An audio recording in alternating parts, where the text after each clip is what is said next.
Баршаңызға сәлем достар, каналыма қош келдіңіздер. Бүгін сіздерге өте дәмді әрі ерекше болып келетін осындай керемет тағамның түрін жасап көрсетейін деп тұрмын. Ауызашарға сіздер жасап көріңіз, өте дәмді шығады. Бұл тағамды жасау үшін алдымен бізге бір жұмыртқа қажет болады және оның үстіне салқын суымызды қосып, тұзды қосып, тұзы ерігенше кішкене араластырып аламыз. Одан соң үстінен еліктен өтіп дайын тұрған ұнымызды қосып, қолымызбен жақсылап қамыр илеп шығатын боламыз.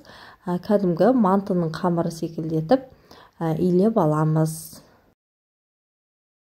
Менде осындай тығыздықта қамыр иленіп шықты. Енді целлофанға салып 10-15 минут уақытқа бөлме температурасында қоя тұрамыз. Осы кезде иі қанып әдемі болып тұрады.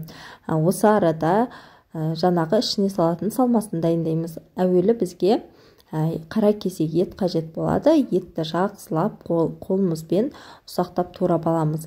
Мен осындай еттің туралған түрін пайдаландым. Егер сіздерде жаңағы тартылған ет болатын болса, оны да қосып жасасаңыздар болады. Мінекей етімізді жақсылап ұсақтап турап болған екен ыдысымызға салып, оның үстінен бір үлкен пиязды барынша ұсақтап турап дайындап алдым. Одан соң еттің үстінен қосып, қара бұрыш қостым. Етім тұздалған болғандықтан тұз қоспадым. Осымен салмасы дайын болды. Енді иі қанып дайын тұрған қамырды алып, қолымызбен үлкейте отырып, әдемілеп жайып алатын боламыз. Біз қамырымызды қатты емес, жұқа да емес, орташа тығыздықта жайып дайындап алуымыз керек. Яғни пельменнің қамыры секілді етіп жайып алдым. Мен қамырды 2-3 мәрте илеп қойдым. Сол кезде иі қанып, жаюға өте әдемі болып қалды. Әрі өте тез жайылып шықты. Мінекей, менің қамырым осындай көлемде шықты.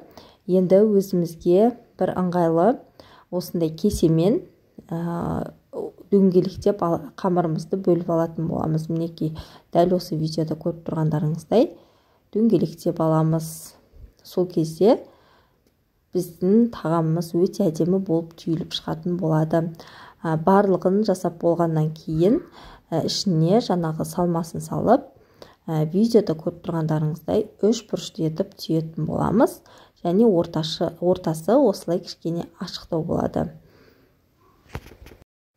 Достар, егер сіз мен каналыма тіркелмеген, жаңадан қарап отырған көрермен болсаңыз, подписаться батырмасын басып, каналыма тіркеліп алуды ұмытпаңыз. Алдағы уақытта сіздермен көптеген видео рецептермен бөлісетін боламын. Және каналымдағы видео бөліміне өтетін болсаңыз, сіздер іздеген бірнеше видео рецептерді таба аласыздар. Мінекей достар, барлығын түйіп дайындап болғаннан кейін мантаваркаға салып, бетін жақсылап майлап, одан соң 45 минут уақыт буға пісіріп алатын боламыз. Осы уақытта қызып тұрған табамызға майды құйып, оның үстінен пиязды салып, жақсылап қызартып қуырып аламыз пиязды. Сол кезде тағамымыз өте дәмді шығады. Мінекей, дәл осылай қызартып пиязды қуырып алдым. Одан соң үстінен сәбізді турап қосатын боламыз. Мен жарты сәбізді турап қостым. Оны да кішкене 1-2 минут қуырып болғаннан кейін үстінен картопты қосамыз. Мен картопты әдемі көріну үшін осындай арнайы кескіш құралмен кесіп алдым. Жақсылап араластырып аламыз. Одан соң дәмдеуіштерін қоса бастаймыз. Мен 1 шай қасық тұз және жарты шай қасық қара бұрыштан қостым. Және орегано дәмдеуішімен лавр жапырағынан да қостым. Барлық дәмдеуіштерімді қосып болғаннан кейін жақсылап бір араластырып аламыз. Одан соң үстінен жарты бокалдай су құйып, астын баяу етіп қойып, бетін жауып, жарты сағат уақыт картопы піскенше пісіріп алдым. Осы арада екеуі бірдей пісіп қалды. Мінекей, піскен тағамымызды ыдысымызға әдемілеп орналастырып, ас көктерін қоса бастаймыз.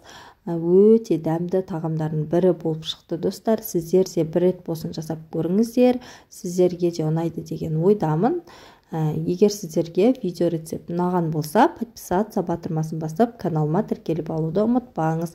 Алдағы уақытта сіздермен көптеген пайдалы рецептермен бөлісетін боламын. Видеоны соңына дейін қарап менімен бірге болғандарыңыз үшін рахмет. Баршаңызға ас болсын.